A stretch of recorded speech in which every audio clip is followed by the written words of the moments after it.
¿Es necesario disparar 18 veces a una persona con un cuchillo para evitar su amenaza? ¿Es la policía española consciente de que el racismo estructural ya ha provocado una enorme crisis de autoridad en otros países? Hoy en Un Tema al Día, la muerte de Kevin. Un Tema al Día, con Juan Luis Sánchez. El podcast de eldiario.es.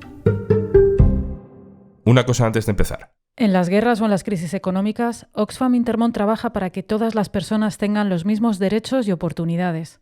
Contigo podemos hacer que la igualdad sea el futuro. Entra en oxfamintermon.org. Todos conocemos nombres como el de George Floyd, que murió asfixiado mientras era inmovilizado por la policía de Minneapolis en 2020. Su muerte relanzó al movimiento Black Lives Matter, con manifestaciones contra el racismo policial en muchas ciudades estadounidenses y también en otros lugares del mundo. Esto es España, en Madrid, frente a la embajada estadounidense.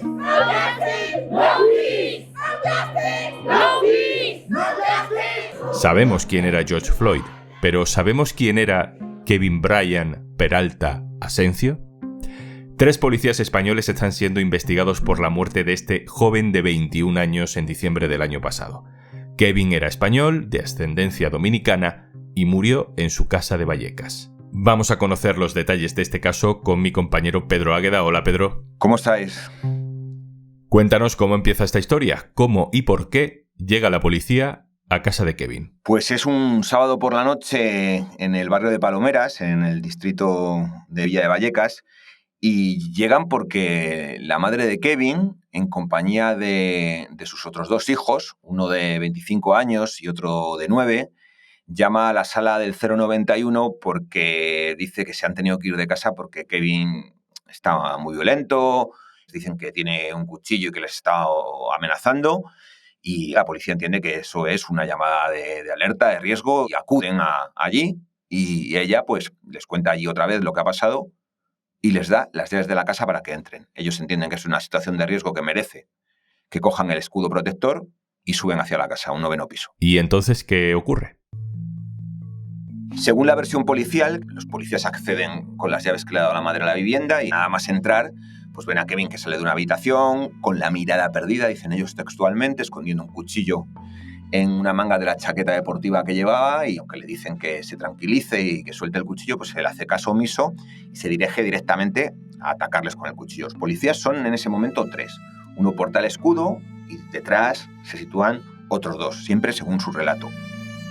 Kevin, dicen ellos, intenta apuñalarles pues por los flancos desprotegidos, es decir, por encima del escudo, por los laterales. A veces no lo consigue alcanzarles, otras veces el escudo, según dice el que lo porta, declara ante el juez, el cuchillo impacta contra el escudo en unas 15 ocasiones, y llega un momento en el que esas acometidas tan brutales que describen provoca que el escudo salga despedido y que ellos queden desprotegidos. En ese momento, Kevin, ya en el rellano, fuera de la casa, se dirigiría hacia uno de los policías desprotegidos para intentar clavarle el cuchillo en la cabeza. Él dice que lo esquiva muchas veces, entrecomillado, y que en ese intervalo saca su pistola y empieza a disparar. Otro limita, y el cuarto que llega pues es el único que no dispara y es el único que no está imputado. Vale, esa es la versión policial.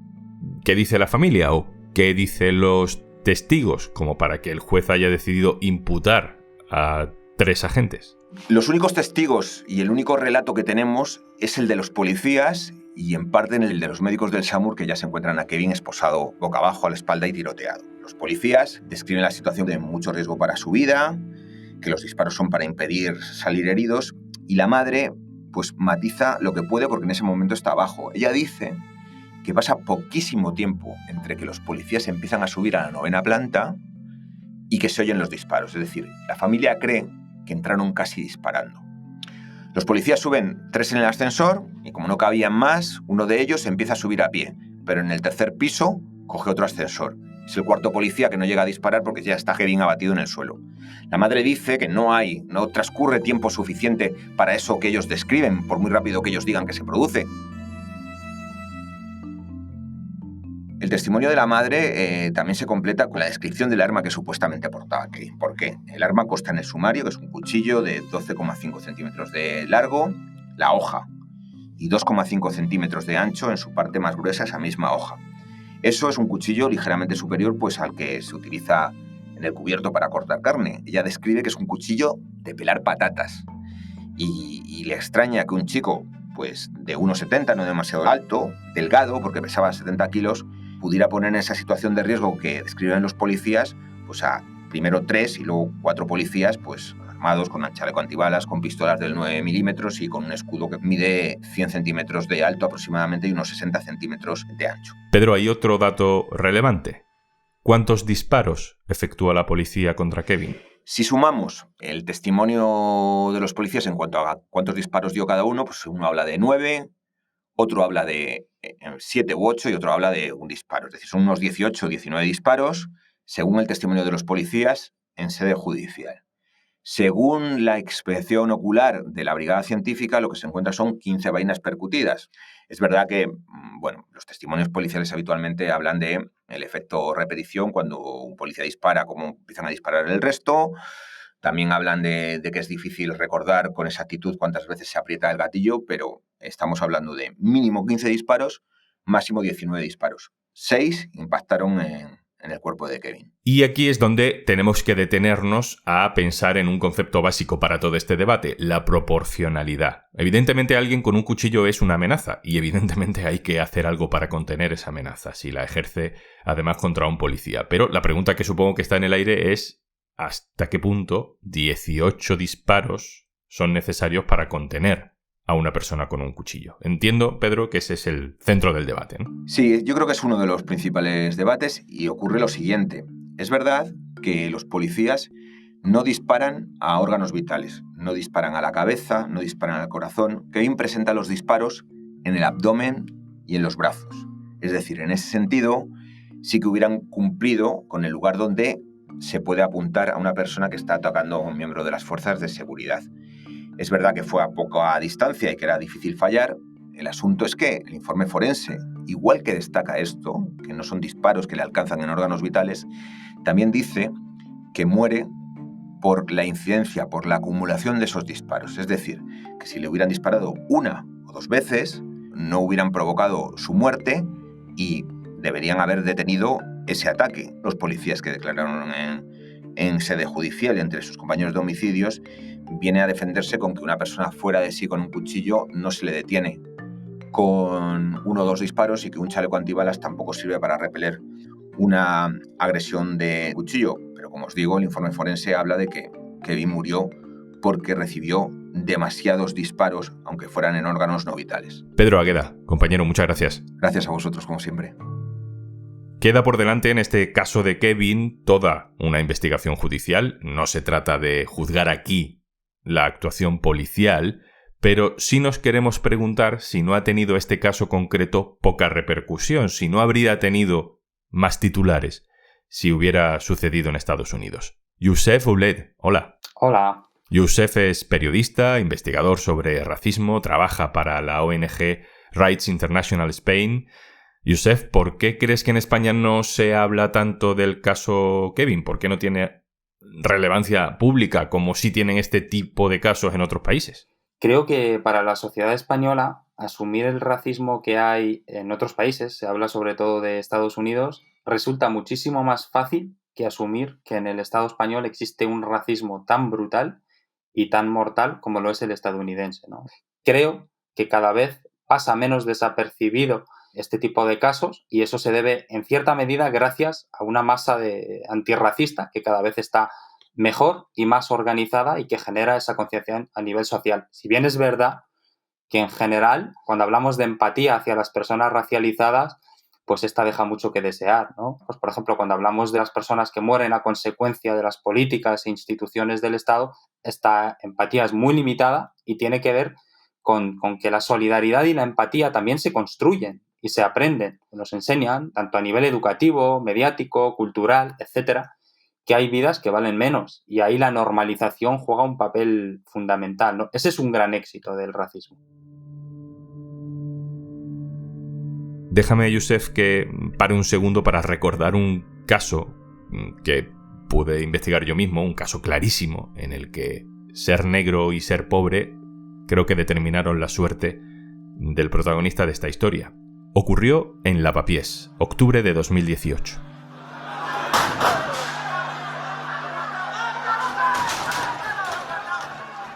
Había en el barrio una protesta precisamente por la muerte de un mantero, Mamen Valle. Aquel caso fue muy conocido, pero bueno, daría para otra historia. La policía desaloja la plaza donde se produce la manifestación, hay un hombre agarrado a una farola, que no se está moviendo, un grupo de antidisturbios se acerca para decirle que desaloje la plaza y hace algo totalmente prohibido. Le pega con la porra en la cabeza. ¡Ay, le pegaron a alguien, tío! ¿Qué es eso? ¡Le pegaron a alguien! ¡Hay uno inconsciente ahí! ¿Pero por qué mierda? Los policías, en vez de avisar a una ambulancia, cogen a peso al inmigrante, le esconden en un portal, acercan su coche patrulla, lo meten en el coche y se lo llevan a una comisaría que está a varios kilómetros de distancia. Ahí sí, avisan a una ambulancia. Le despachan sin que conste oficialmente como herido de aquellos disturbios. Le encontré en un hospital, al día siguiente, con un traumatismo cranoencefálico en su parte médico. Pero claro, los médicos no supieron nunca con qué podría haber sido ese golpe. La policía, a pesar de los vídeos, siempre dijo que aquel hombre, Arona Diakate, se cayó al suelo porque estaba borracho. Youssef, habéis investigado específicamente si este tipo de abusos se han recrudecido durante las restricciones de la pandemia, y no solo en España, ¿no? Desde RISE, la ONG en la que trabajas, habéis hecho un informe.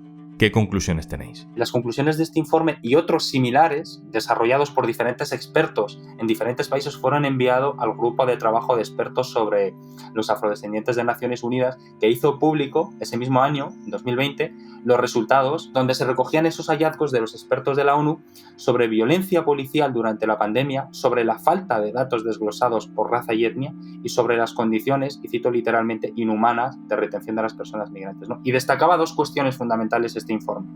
Primero, que los estados, si hubiesen pasado por alto la raza, había llevado a cometer errores críticos, y otro dato que llamaba muchísimo la atención y que era debido a los datos que habíamos mandado desde España, es que por primera vez España se situaba entre los países que más veces había sido señalado en relación a la violencia contra las personas de ascendencia africana, solo por detrás de Estados Unidos.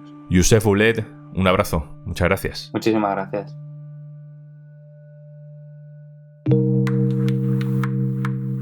Y antes de marcharnos, ¿qué impacto tendría para la economía regularizar a todas las personas migrantes que viven en España? Esto es Iguales, un espacio de Oxfam Intermón.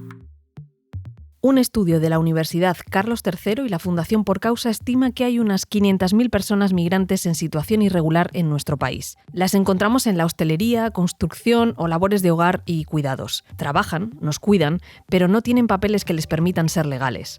Malik Welle es el portavoz del Sindicato de Manteros de Madrid, uno de los colectivos migrantes más vulnerables. Las personas migrantes sin papeles nunca hemos tenido libertad de movimiento, ¿no? Siempre tenemos que vivir con la amenaza de ser deportados o encerrados en los CIES, ¿no? Y vivir en la irregularidad supone estar en una situación de vulneración, no tener derecho de estar en el mercado laboral. Se nos trata como personas desechables, ¿no? Que solo somos útiles cuando hay una mano de obra barata. Se estima que si fueran legalizadas, cada una de las 500.000 personas aportaría unos 3.000 euros al año a las arcas públicas con sus impuestos. Esto supondría unos 1.500 millones anuales extras para nuestro país. Pero no es solo economía, son derechos. Ser legales les permite acceder a un contrato de alquiler, a una sanidad completa, al paro, a vacaciones y, en definitiva, a tener un futuro. Yo creo que una regularización, estamos hablando de dar oportunidad a la gente para que tengan una vida más digna. Es poder incorporarse en el mercado laboral, a trabajar o estudiar o formarse, ¿no? Más de 600 organizaciones piden una regularización extraordinaria y urgente a través de una iniciativa legislativa popular al Congreso. Sería la 9ª de los últimos años. ¿Por qué ahora? Porque su trabajo fue esencial en el cuidado de personas mayores o recogida de fruta y verdura durante lo más duro de la pandemia. En la economía sumergida, sin recibir nada a cambio, mientras el resto estábamos encerrados en casa, cuidándonos. Si tú también crees que la igualdad es el futuro, entra en oxfamintermon.org. Esto es Un Tema al Día, el podcast del diario.es. Te puedes suscribir también a nuestro boletín, tienes el enlace en la descripción de este episodio. El podcast lo producen Carmen Ibáñez, Marcos García Santonja e Izaskun Pérez. El montaje es de Pedro Godoy. Yo soy Juan Luis Sánchez. El lunes, otro tema.